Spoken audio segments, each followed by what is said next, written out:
So our brain wasn't just designed and built in one go like a big house. It's the outcome of millions of years of adapting and changing and developing as its owner, us humans, have evolved and adapted too. So instead of a big house, think of it more as a bungalow that's had extensions and new parts added to it over the years.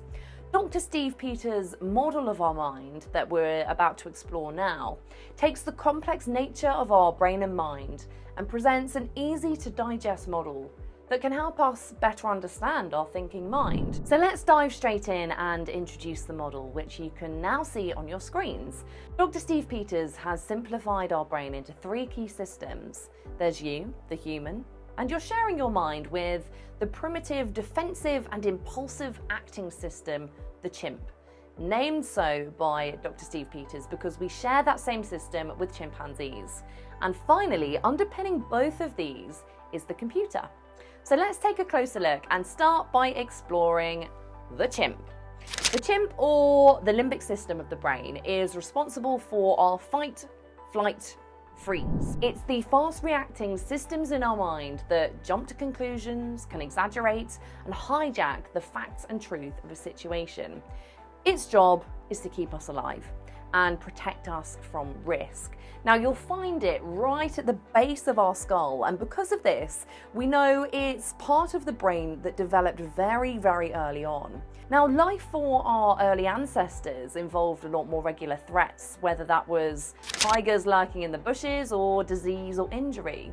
The most important role of our brain was to avoid risk and danger, to increase our chance of survival so we could achieve our ultimate aim of getting our genes into the next generation.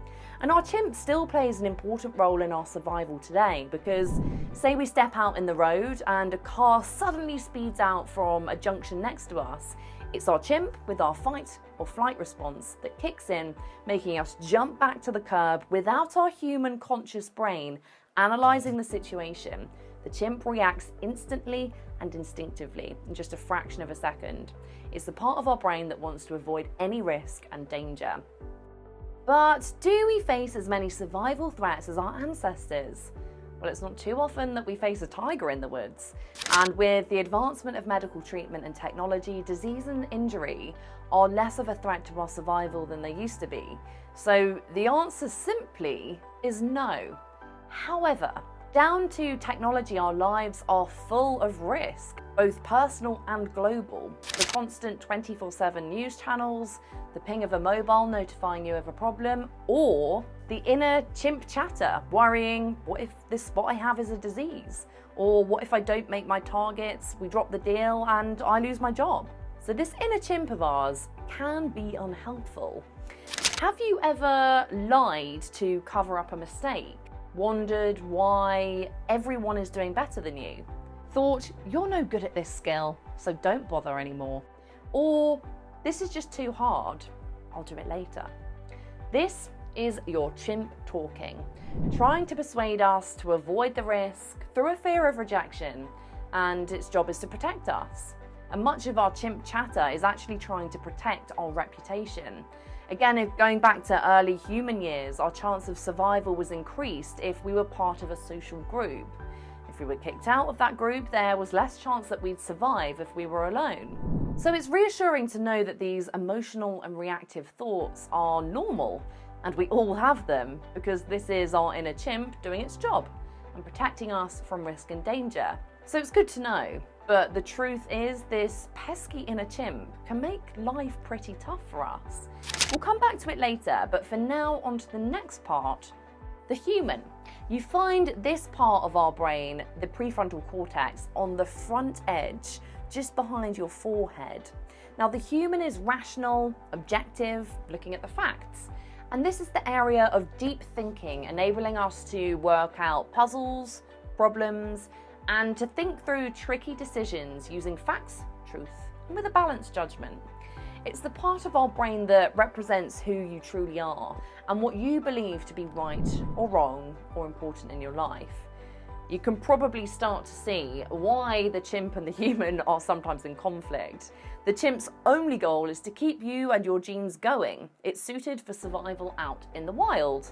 But we no longer live in the wild. What science tells us is that the known universe is over 13.5 billion years old, and the Earth itself is over 4 billion years old.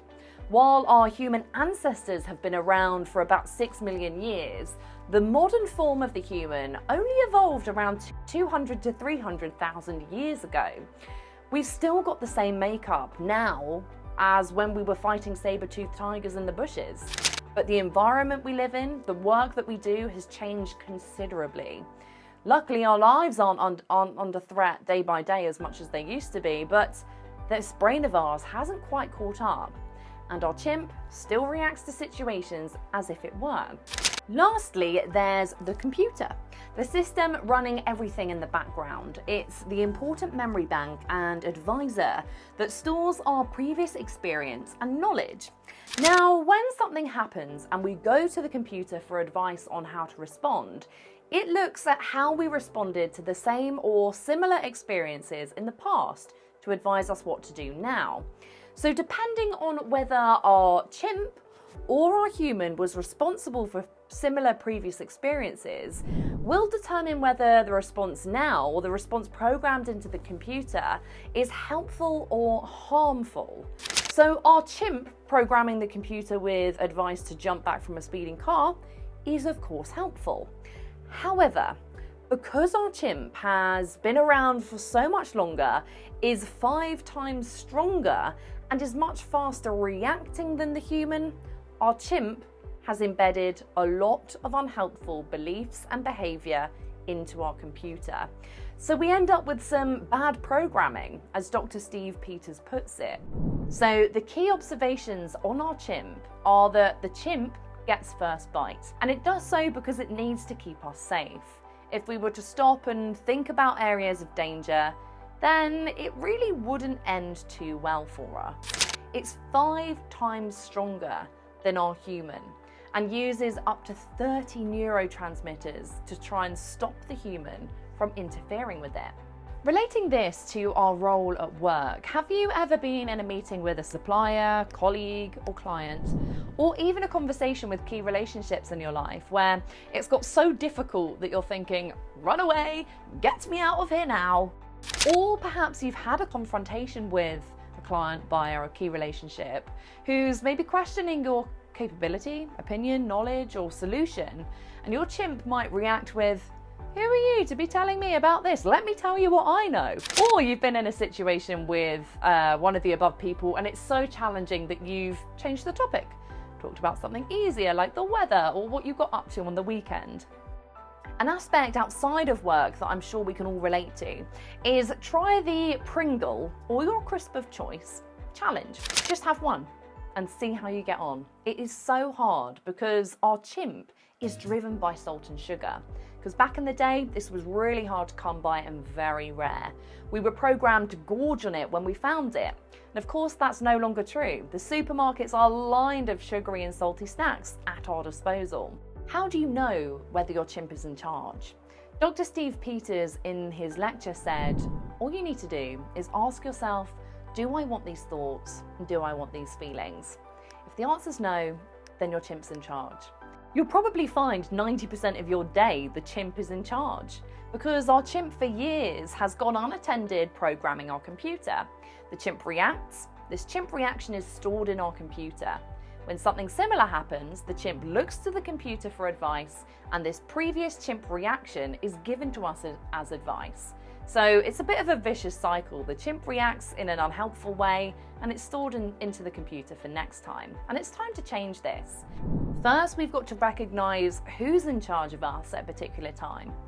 Then we can shift it, and we can choose the human thoughts and feelings that we do want. And this is a skill that we can build. And it is hard because, like we said, the chimp is 5 times stronger than our human. But the important and often overlooked area here is our computer. As the advisory board, the chimp management techniques mitigate our computer being filled with unhelpful programming and help break the vicious cycle of the chimp reactions that are stored into the computer, and empower our human to respond and input the computer with helpful advice for next time. Introducing chimp management techniques so that we're able to respond to challenges at home and at work calmly and objectively.